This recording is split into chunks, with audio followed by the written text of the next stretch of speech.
use of learning management systems. Certainly, we're seeing Google Classroom, Seesaw for our lower grades, and Canvas for our upper grades. And one of the things I think has been very encouraging is the stakeholder groups that were engaged to create each PSU's plan. We had a section in the template where each PSU could list who they had involved as they designed their plan. And we're very encouraged about the broad input that each district has been able to.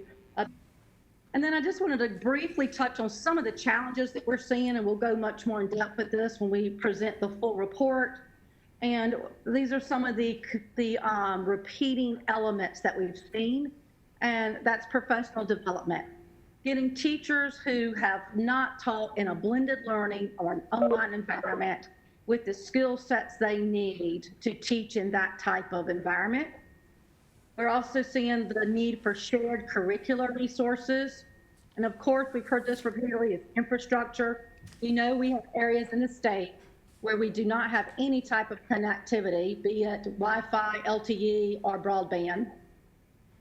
And then another challenge that we are seeing come up routinely is supporting parents who are teleworking or parents who are working, don't have childcare, and how to assist them to assist their children in their learning.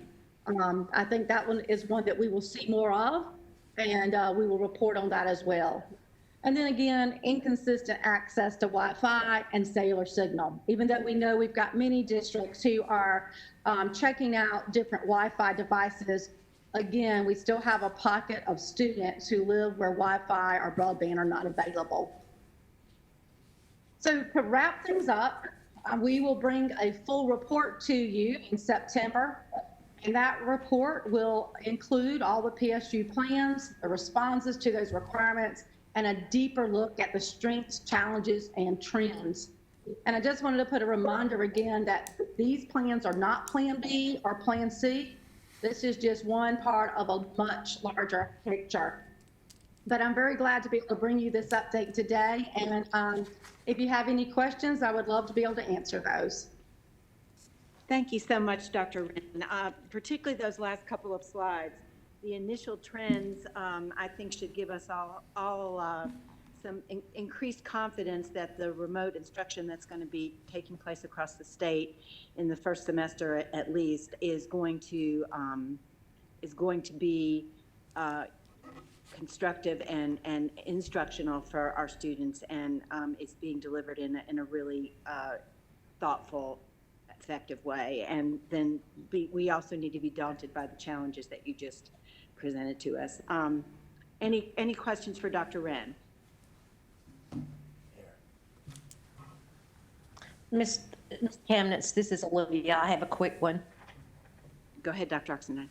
Yes, excellent presentation. I really appreciate that second to the last frame on the trends that you are gleaning from your data. My question is, do you plan to prioritize and then respond to those needs, and how do you plan to do that? Is that something that's going to be collaborative with the locals? Yes, Dr. Oxendine, thank you for that question. We do plan to quantify all of these needs and use these plans as a way that we can support each one of our districts and charters. And if we can help them find solutions, or we see innovative approaches from other plans, being able to share that with them, and working with our regional case managers as well to provide that support. Sounds good. Thank you. Jill, could I ask one question? Absolutely. I've heard a lot of concerns expressed by parents and board members about the fidelity of attendance keeping, which may not be part of these remote plans.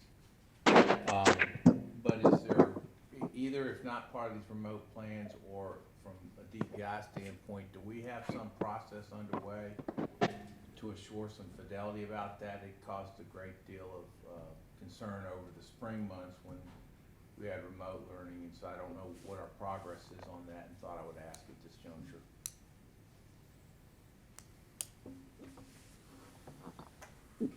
This is Vanessa Wren. Yes, sir.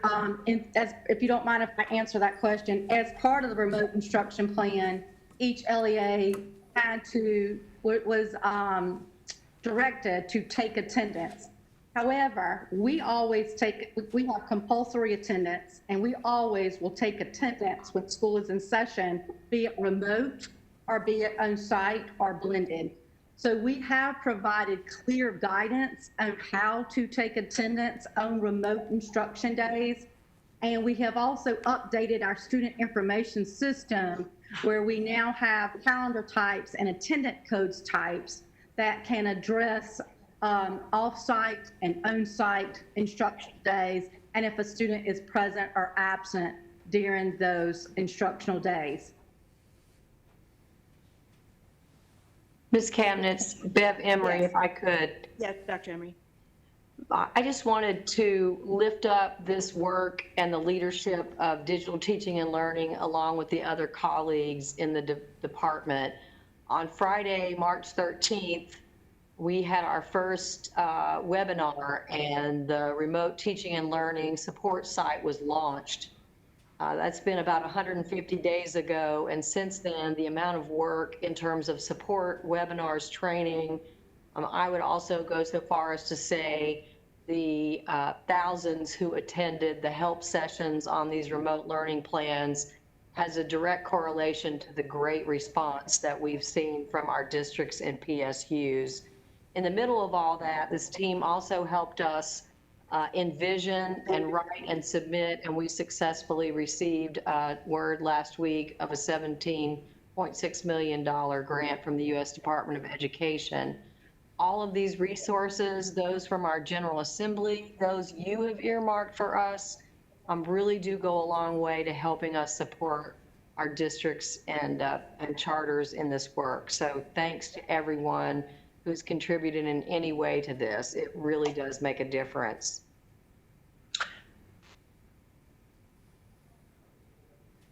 Thank you, Dr. Emery, for sharing that with us. Ms. Kamnitz, I'd like to chime in too. This is Mark Johnson. Certainly, Superintendent Johnson. I just want to echo what Dr. Emery said, and I really want to give sincere appreciation and thanks to Dr. Emery, David, everyone at DPI, Vanessa.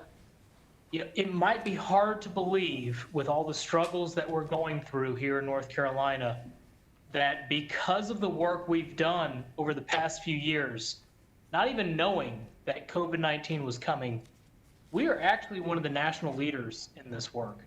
And there are other states that are asking me for advice on how we got to where we are. And I do have to give a shout out.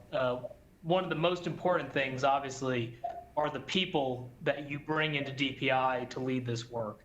And it truly has been an honor and privilege to work with this team. We just today sent out that resource page that Dr. Emery cited to all the parents and teachers across the entire state. It is truly an amazing feat what we have accomplished.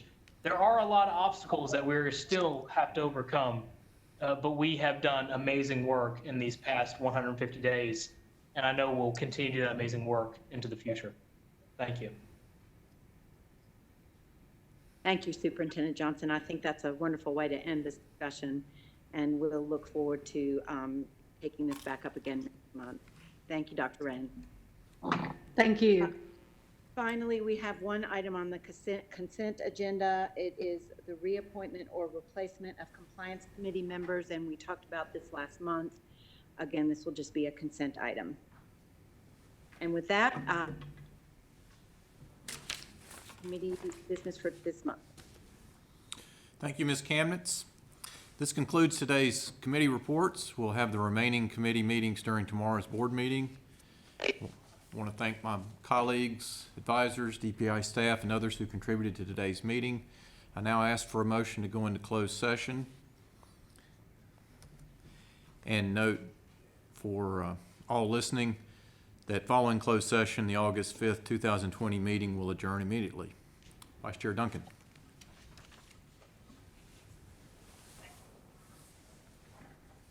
I move that we go into closed session to consult with our attorney in order to preserve the attorney-client privilege between the attorney and the public body, and to consider and give instructions concerning Hope County Board of Education versus State of North Carolina, et al.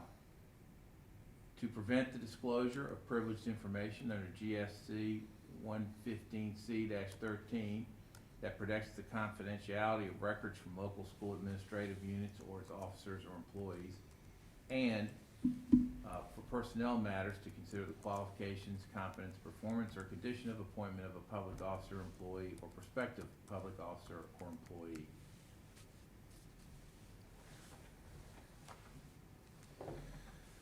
Motion by Vice Chair Duncan, is there a second? Second by Ms. White. Dr. Townsend Smith, will you call the roll to capture the vote? Yes, sir. Mr. Buxton, Yes. Dr. Oxendine, Yes. Ms. Camnitz, Yes. Mr. Keenan, Yes. Mr. Hall, Yeah. Dr. Tipton Rogers, Yes. Ms. White, Yes. Vice Chair Duncan, Yes. Chair Davis. Yes. Okay, we'll move into closed session. I'd ask everyone except board members to drop from the line, and we'll give ourselves till, say, 3:50. Let's go into closed session at 3:50.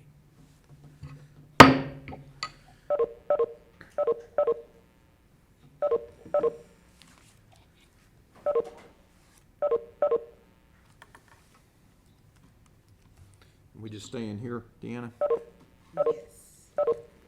Hard to believe that little thing works so well. I know.